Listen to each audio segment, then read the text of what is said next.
என்னங்க இன்னைக்கு என்ன டிஷ் செஞ்சு காமிக்க போறேன்னா செட்டிநாடு பன்னீர் கிரேவி தாங்க செஞ்சு காமிக்க போறேன். அதுக்கு பாருங்க 200 கிராம் பன்னீரை கழுவிட்டு கட் பண்ணி வச்சிருக்கிறேங்க. ஒரு தவா ஒன்று எடுத்து வச்சுக்கோங்க. அதில் பாருங்க கொஞ்சமா எண்ணெய் ஊற்றி விட்டுக்கோங்க. பாருங்க இந்த எண்ணெயில் 1 டேபிள் ஸ்பூன் வந்துங்க வர மல்லிங்க, 1 டீஸ்பூன் சீரகம், 1/2 டீஸ்பூன் வந்துங்க குறுமிளகு, பாருங்க 2 பட்டை, 3 கிராம்பு, 2 ஏலக்காய், 1 ஸ்டார் மூக்குங்க. இதையெல்லாம் என்ன செய்யறோம் அப்படின்னா நல்லா வறுத்தரலாங்க.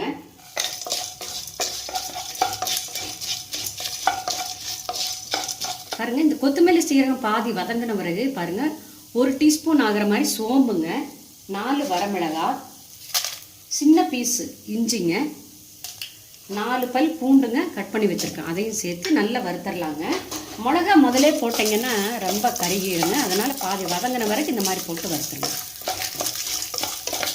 பாருங்க மிளகாய் இதெல்லாமே நல்லா வதங்கியாச்சு. இப்போ என்ன செய்யறோம்னா 4 டேபிள் ஸ்பூன் ஆகிற மாதிரி தேங்காய் துருவலுங்க, அதையும் இதோட சேர்த்து நல்லா வறுத்தரலாங்க. அந்த ஈரப்பதம் எல்லாம் போகணுங்க. இந்த மாதிரி வறுத்து செய்யும் போது அந்த கிரேவி வந்துங்க கெடாதுங்க, நல்ல டேஸ்ட் வருங்க.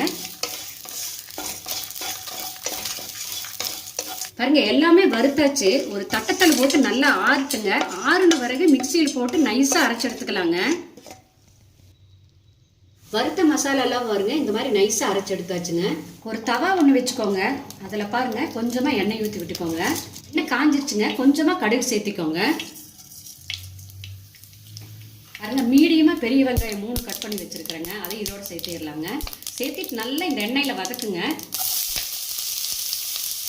பாருங்க வெங்காயம் ஏன் நான் பொடியாக கட் பண்ணேன்னா அந்த வதங்கிறது வந்து ரொம்ப ஈஸியாக இருக்குங்க. நீள வாக்கில் கட் பண்ணும்போது வதங்குறதுக்கு ரொம்ப நேரம் ஆகுங்க. வெங்காயம் நல்லா வதங்கியாச்சுங்க. 3 மீடியமான நாட்டு தக்காளி கட் பண்ணி வச்சுருக்குறேங்க, அதை இதோட சேர்த்து நல்லா இந்த தக்காளி வந்து நல்லா குழஞ்சிடணுங்க. அந்த மாதிரி இந்த வெங்காயத்தோட சேர்த்து வதக்கணுங்க.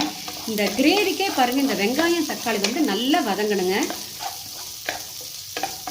தக்காளி வெங்காயம் எல்லாம் பாருங்கள் நல்லா வதங்கியாச்சு. எண்ணெயெல்லாம் பாருங்கள் பிரிஞ்சு வருது. இப்போ நம்ம அரைச்சி வச்சுருக்குறீங்களா மசாலா கூட்டு, அதை வந்து இதோட சேர்த்திடலாங்க. சேர்த்திட்டு நல்லா எங்கள் தக்காளியோட ஒன்றா நல்லா வதக்கி விடலாங்க. நல்லா 2-3 நிமிஷம் இந்த மாதிரி வதக்குங்க.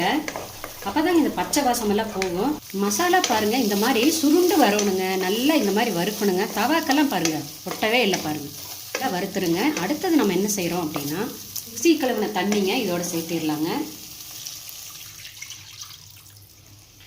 நல்லா 1.5 டம்ளர் ஊற்றிருக்குறேங்க. நல்லா கலக்கி விடுங்க. கருவேப்பிலை போட்டுக்கலாங்க. நான் மறந்துட்டேங்க, வெங்காயம் தக்காளி வதங்கும் போதே போட்டிருக்கணுங்க. இந்த மாதிரி கிள்ளி போட்டுருங்க. பாருங்கள் இந்த டிஷ்ஷுக்கு தேவையான கல்லுப்பு சேர்த்துக்கலாங்க. சேர்த்துட்டு நல்லா இப்படி கலக்கி விடுங்க. கலக்கி விட்டு கொதிக்கிட்டுங்க, ஒரு கொதி வரட்டுங்க.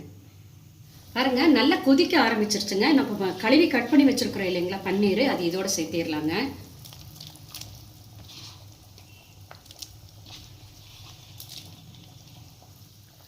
மூடி போட்டு மூடிடுங்க. நல்லா வேகட்டுங்க. 10 நிமிஷம் வேகணுங்க. தாளிச்சு விட்டு 5 நிமிஷம் ஆச்சுங்க. இடையில மட்டும் இப்படி ஒரு பரட்டி விடுங்க. பன்னீர் கிரேவி பாருங்க வெந்து நல்லா கெட்டியும் ஆயிடுச்சு. எண்ணெயெல்லாம் பாருங்க பிரிஞ்சு வருது பாருங்க. மனம் அவ்வளவு நல்லா இருக்குங்க. 10 நிமிஷம் ஆச்சுங்க. பன்னீர் கிரேவி ரெடி ஆயாச்சுங்க. இப்போ அடுத்தது என்ன செய்யணும்னா கொஞ்சமாக இப்படி மல்லித்தலை தூவிடுங்க. இவ்வளவுதாங்க செட்டிநாடு பன்னீர் கிரேவி ரெடிங்க. நம்ம செஞ்ச செட்டிநாடு பன்னீர் கிரேவி பாருங்க சூப்பராக இருக்குதுங்க. கலர் பாருங்க எப்படி இருக்குதுன்னு பார்த்தாலே சாப்பிடணுங்க. இதே மாதிரி நீங்களும் செஞ்சு பாருங்க. செஞ்சு பார்த்துட்டு உங்களுடைய கமெண்ட்ஸை சொல்லுங்க.